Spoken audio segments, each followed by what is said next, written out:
Hello, Jamie from Inkyandscrappy, sharing with you today card 5 in my Lawn Fawns Pool Party card series, Lazy River Slimline. Yes, this one was supposed to get done in August. Life happened, but I'm getting to it. I'm trying to get my desk cleaned off, and so my images were already colored and cut out and ready to go. They just need a card base and the rest of the card to complete them. So I have colored them up and ran them through the Brother Scan and Cut. I wanted a couple of them to have that circle cut out of the middle. And I don't have the coordinating die set for this particular set, but I do have the coordinating die set for Bubbles of Joy. And so the largest circle for Bubble of Joy will actually cut out the outside of the inner tube. I think. I didn't actually try it, but I measured it up and it looks like it's about the same size. Or a little bit, to give you that little white edge around it. But the smaller bubble in Bubbles of Joy fits perfectly to do that inside cut on the inner tube, so it works. And so I'm just adding all of these to the tops of their tubes. I did end up putting one on the floaty raft, but I didn't actually need that one, so I set him off to the side, and he will probably become a different card, down the road. So the inspiration for this one is we went to my brother's cabin for our weekend getaway in the summer. We can get away like one weekend here and there. So we usually do a family trip in the wintertime, and then in the summer we can sneak away for a weekend. We get help on the farm and, 3 days to relax a little bit is nice. But this year we did some river rafting, or not rafting, river tubing, because it was a slow floating river trip, I would say. Yeah, I mean, we probably spent more time off of our tubes walking on the bottom than we did laying on the tube, at least for the first half. Everyone needed to get wet and dunked, and that requires some getting off of your tube to get that done. And so for this one, that's kind of my inspiration behind it, and it will be, it adds into some of the pieces and elements of the card. I will get my thank you sent, hopefully, before the end of September. I'm hoping to get it in the mail this weekend. Not happening. I laugh. Okay, so I am doing some Avery removable adhesive sheet here. I just hand cut kind of what I wanted my river to look like. So rivers have bends and bows, and they widen and they narrow and all of the things. So I wasn't too picky. I just wanted it to kind of look like a river. And then I'm going to bring in some stencils for my water and my other things. So I am bringing in that pool water stencil from MFT, and I am using some Distress Oxides instead of doing dye inks with this stencil. I just made sure my first layer was super heavily concentrated, and then my other layers were much lighter, and it still gives that water effect. And then for the banks of my river here, I'm going to use some tea-dye Distress Oxide ink, some Mowed Lawn, and then some Twisted Citron,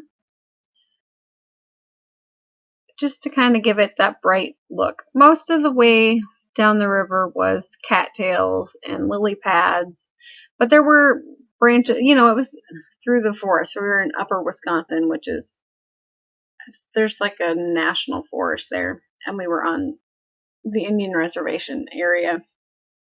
And so it's heavily wooded, and so there was lots of woods along the sides, but lots of, it's the river, so you have lots of cattails and those types of things. And I did think about doing the cattails with this one, but I didn't want it to pull away from the other part, and I was trying to get it. This one still took me a long time. And then I'm adding in just a little bit of that Bayou Stencil just to give it some more visual interest. And of course I added some to the water as well because lots of lily pads, lots of, you know, grasses and stuff in your riverbed there. And so I was practicing on layout, and I was kind of planning on doing it as a vertical card when I first started. And, you know, sometimes life switches. Yes, we might have brought in some alcoholic beverages with. This is what you get to do when your kids are old enough to drive your butt home. It's great. So we had a food raft or a cooler raft. And so that's what I'm using that beach towel for in this one. And so on that river raft, cooler raft, yep. We had a Bluetooth speaker. And so to mimic that Bluetooth speaker, I'm going to use the sushi roll from Plan On It Meals because it's about the right size. I bought this set just for all the little images. Yeah, I don't plan out my meals. I do once in a blue moon, but I'm not on top of it enough to actually stamp and, you know, bullet journal stuff. No. And then I also brought back in that Bubble of Joy set, and I'm going to use that little bubble bottle as our beverage bottles. I didn't think the tiki style, you know, coconut beverage was sized properly for my little kitty cats here. And so I decided to use that bubble bottle as a bottle because that's what we ended up putting our beverages in, were bottles anyways. So all good fun stuff, right? So I just did darker on the outside and lighter as I worked in to get that round effect. I only showed the coloring on the one. I did use the one cat from Wickedly Perfect for my one cat that is kind of sitting and popping up through the tube on the bottom. Truthfully, that's probably how I laid most of the time because I'm a walker and I'm not very good at just laying there. I like to be wiggling. It's my thing. And the cat with the flip-flops, that was me because I have water shoes, and then I took them off because they were annoying when I was laying on top. But then when I should have put them back on because guess who cut her foot on a mussel shell while she was walking in the river? Yeah, we're not going to talk about it. So I have my sister-in-law is the one that is way far down there, way in front, because she was trying to run away from getting dunked off. Did it work? No. We still dunked her. That's what happens when you have teenage sons and, you know, you give them a mission. Go dunk your Aunt Pika. And of course, the cool cat with the sunglasses would be my brother. And my niece pointed that one out. So yes, Faith, that is Tom. Because she was here when I was coloring them, and she's like, who's the cat with the sunglasses? And I'm like, well, this is when we went to Uncle Tom's cabin. And she's like, oh, the one with the shades is Uncle Tom, isn't it? Because he's always got his shades on. I thought it was funny. I did remove the one and then add it back in a little bit further on because I wanted her to be holding the bottle there. It didn't fit on my little cooler raft. And so since I already had the shoes in my hand, I figured she could be holding the drink bottle. And so we're just going to sneak that one in there after the fact. It probably would have went better if I'd have planned it out. Between this card and then I've been trying to clean my desk off. So there's a couple of random videos coming your way. Yep. And I probably should have used tape runner and made sure I liked where the layout was first. But I was just trying to clear off my desk so I can get back into Halloween. That's how I roll. So I pulled out a piece of black twine or string. I got it on clearance from Spellbinders, so I think it's Crafter's Journey. It's like a glossy black thread. It's kind of cool. But so I pulled that out for my little leash on the raft because each of the tubes had a leash, so you could link them together if you so choose. And so I decided we needed to show that that little black puck, or yeah, it's a puck, was actually a speaker. So I'm going to add in some music notes here. And I had just pulled out the stamp set for something else, and I was like, ooh, there's music notes on this one. So I knew that it was laying on top. I'm sure there's other sets from Long Fawn that have the music notes.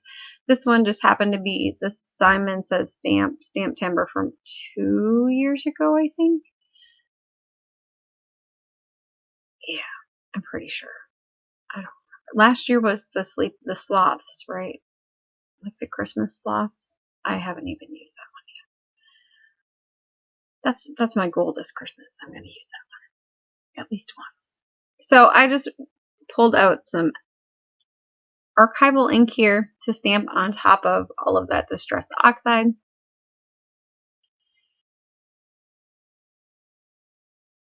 And we're just going to add some music notes all around my little critters here. So they're cruising down the river, having a good old time.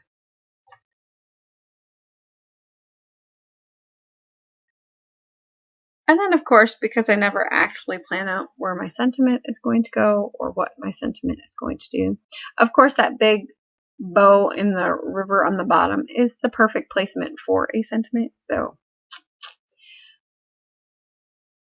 my brain must have been thinking about it, right? So I'm going to pull that one onto a stamping block. I'm going to bring in my Hero Hues Unicorn White Pigment ink, and then I'm going to stamp this on that red cardstock, and then I'm bringing in some Brutus Monroe Alabaster White embossing powder, and then I'm just going to heat set that. Sometimes I do the white. I usually do the white if I'm hand stamping it. If I'm doing my Misty, I'll just use regular stamping powder or stamping embossing ink, and I don't usually worry about it so much. But being I was hand stamping it, I wanted to make sure that I had a good impression. And so the white really does help with that. And so for the inside, I'm just using the big thank you die cut, and then I'm going to add some flipper floppers in there. And then I will snip off the stuff that is hanging over the edge, and then add some double-sided tape, and then add some glue just on top of where that adhesive is sticking out and a little bit in between there. And that just helps give me a little bit of wiggle room when I line it up on my card front. And then I will trim off any of that card front that is sticking out. And then I thought about using it on the inside, but I felt it didn't need it. And then I will add my sentiment, and then of course I felt it needed something. I wasn't exactly sure what. So I ended up pulling in some Trinity Stamps Twilight mix, and I'm just going to pull out the blue and the iridescent white confetti mix with these, and then I'll just add them in groups of 3. I noticed there that I had a white spot from when I pulled that other one up, so I just came back in with my blue brush and kind of masked off the critter with my finger and touched that up there. And then I still wasn't totally happy with it when it was all done. I felt it was missing something. I had to chop my stash for a turtle, which I do not have any turtles from Long Fawn. I know, it's a travesty. So I ended up bringing in that little frog from Beary Rainy Day set, and I added him to my final card before I was all done. So thank you so much for joining me today. I hope you enjoyed, and I will be back fairly soon, and have a great day. Keep getting inky.